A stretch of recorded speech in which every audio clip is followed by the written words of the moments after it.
नमस्कार, बहुत स्वागत है आपका डेली 24 भारत में। रोक करेंगे डेली देश दिन भर में आप खबरों का। ज्योतिर्लिंग महाकालेश्वर मंदिर में श्रद्धालुओं और सुरक्षा कर्मियों के बीच झड़प की घटना सामने आई है। यह मारपीट की घटना भगवान महाकाल के शयन यात्री आरती के दौरान प्रवेश को लेकर हुई है। जानकारी के मुताबिक शंख द्वार बंद होने के बाद श्रद्धालुओं और सुरक्षा कर्मियों के बीच ये विवाद हुआ और इसके बाद कुछ श्रद्धालुओं और सुरक्षा कर्मियों के बीच बहस होने के बाद मारपीट होने लगी। मंदिर प्रबंध समिति के अधिकारियों ने इस मामले की जांच की बात कही है और घटना का वीडियो भी अब इंटरनेट पर काफी वायरल हो रहा है। दूसरी तरफ ज्योतिर्लिंग महाकाल मंदिर में बीते 2 दिनों में भक्तों ने 10 जंबो कूलर दान दिए हैं। इन कूलर को टनल विश्राम धाम और अन्य स्थानों पर लगाया जाएगा। इससे भीषण गर्मी में दर्शनार्थियों को राहत मिलेगी। पीआरओ गौरव जोशी ने बताया कि 28 मई को नई दिल्ली के श्रद्धालु संदीप कपूर ने मंदिर समिति को 6 जंबो टेंट कूलर भेंट किए हैं। इसी प्रकार आज उज्जैन निवासी पवन विश्वकर्मा, राजेश श्रीवास्तव, योगेश अग्रवाल और हरीश देवनानी ने 4 जंबो कूलर भेंट किए हैं। मंदिर समिति की तरफ से सहायक प्रशासन मोलचंद जूनवाल ने कूलर प्राप्त कर दानदाताओं का सम्मान किया।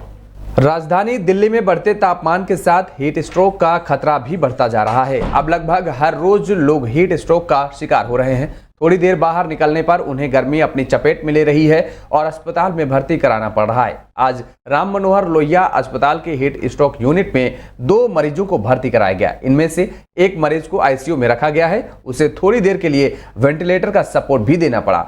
आरएमएल अस्पताल में गर्मियां शुरू होने से पहले ही हीट स्ट्रोक यूनिट की स्थापना की गई थी। अब गर्मी चरम पर है तो मरीजों को उपचार की जरूरत पड़ रही है और पिछले एक हफ्ते में 5 मरीजों को यहां भर्ती कराया गया। आज 2 मरीजों को भर्ती कराया गया और इनमें से एक मरीज बाइक चलाते हुए बेहोश होकर गिर गया और उसे अस्पताल ले जाया गया, जहां आइस टब में रखकर उसका उपचार किया गया। उसके शरीर का तापमान 106 डिग्री तक था और इसके अलावा एक अन्य मरीज को तेज बुखार था और उसे आईसीयू में भर्ती कराया गया। चिकित्सा विभाग के प्रमुख प्रोफेसर अमलेंदु यादव ने बताया कि 2 दिन पहले एक अन्य मरीज को लाया गया था और उसके शरीर का तापमान 160 डिग्री तक था। उसे फौरन आइस टब में रखा गया, लेकिन आराम न मिलने पर वेंटिलेटर सपोर्ट देना पड़ा। अब मरीज स्थिर है। विमानों का इंजन मुहैया कराने वाली कंपनी इंजन लीज फाइनेंस ने करीब 100 करोड़ रुपए की देनदारी के मामले में कर्ज संकट में फंसी एयरलाइन स्पाइस जेट के खिलाफ दिवालिया अर्जी दाखिल की है।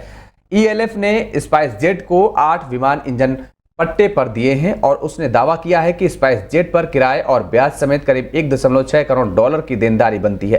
राष्ट्रीय कंपनी विधि न्यायाधिकरण की दिल्ली पीठ ने आज इस याचिका पर संक्षिप्त सुनवाई की। इस दौरान स्पाइस जेट के वकील ने याचिका पर अपना पक्ष रखने के लिए समय देने की गुहार लगाई। इस पर महेंद्र खंडेलवाल और संजीव रंजन की पीठ ने स्पाइस जेट को याचिका पर अपना जवाब दाखिल करने का निर्देश भी दिया है। ईएलएफ ने वर्ष 2017 में स्पाइस जेट को इंजन पट्टे पर देने का समझौता किया था। स्पाइस जेट अप्रैल 2021 से ही समय पर भुगतान नहीं कर रही है। दिल्ली हाईकोर्ट के 2 न्यायाधीशों और छत्तीसगढ़ हाईकोर्ट के 1 न्यायाधीश का आज विभिन्न हाईकोर्ट में स्थानांतरण कर दिया गया है। सुप्रीम कोर्ट कॉलेजियम ने गत 15 मार्च को दिल्ली हाईकोर्ट के जस्टिस वी कामेश्वर राव और जस्टिस संजीव सचदेवा को क्रमशः कर्नाटक और मध्य प्रदेश हाईकोर्ट में स्थानांतरित किए जाने की सिफारिश की गई थी। कॉलेजियम ने दोनों न्यायाधीशों के स्थानांतरण के अनुरोध पर सिफारिश की थी।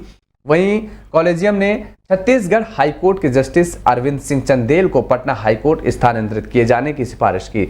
जस्टिस अरविंद सिंह चंदेल ने कॉलेजियम से मद्रास हाईकोर्ट नहीं भेजने का अनुरोध किया था। बीमा नियामक और विकास प्राधिकरण ने स्वास्थ्य बीमा लेने वाले पॉलिसी धारक के हित में बड़ा फैसला लिया है। इरडा ने को स्वास्थ्य बीमा पर एक सर्कुलर जारी कर स्पष्ट किया है कि बीमा कंपनी को पॉलिसी धारक की तरफ से क्लेम का अनुरोध मिलने के 1 घंटे के अंदर कैशलेस इलाज की अनुमति देने पर फैसला लेना होगा।